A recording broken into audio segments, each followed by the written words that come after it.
বিসমিল্লাহির রহমানির রহিম। সংগ্রামী সকল ফেসবুক ভাই বোন বন্ধু, বাংলাদেশের বাইরে এই ভিডিওটি যারা দেখবেন, আমার পক্ষ থেকে জানাই সংগ্রামী সালাম।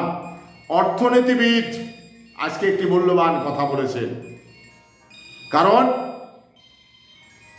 অসল ব্যাংকগুলো কেন চালানোর প্রয়োজন রয়েছে, এটা কি কারণে বলেছেন আজকের পত্রিকায় খুঁজলে কিন্তু আপনারা পাবেন।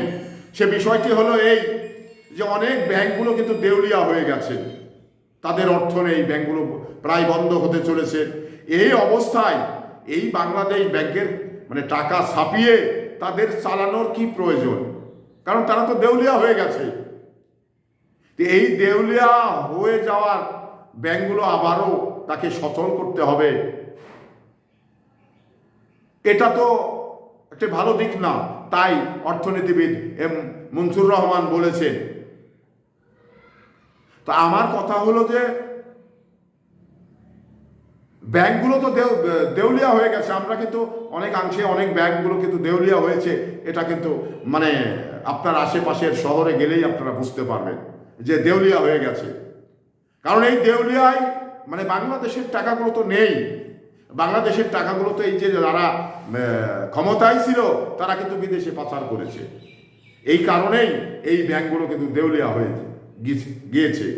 আর এই দেউলিয়া ব্যাংকগুলোকে ফিরাতে বাংলাদেশ ব্যাংকের যে ব্যাংক পেতে হচ্ছে, টাকা ছাপাতে হচ্ছে, ছাপা তাদের কতটুকু লাভবান হবেন, এই বিষয় নিয়ে কিন্তু আলাপ আলোচনা অর্থনীতিবিদ এই কথা বলেছে।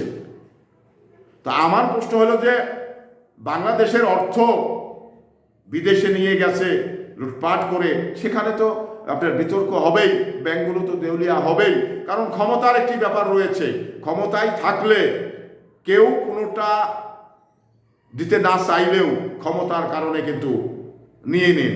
তো এই ঘটনাই কিন্তু আওয়ামী লীগ করেছে, যা সারা বাংলাদেশের যে বেসরকারি ব্যাংকগুলো ছিল তারা কিন্তু রেড সিগন্যাল জ্বালিয়ে দিয়েছে।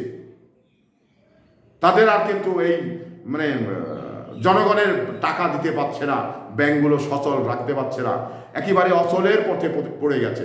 এই চাপটা পড়ে গেছে বাংলাদেশ ব্যাংকের পড়ে।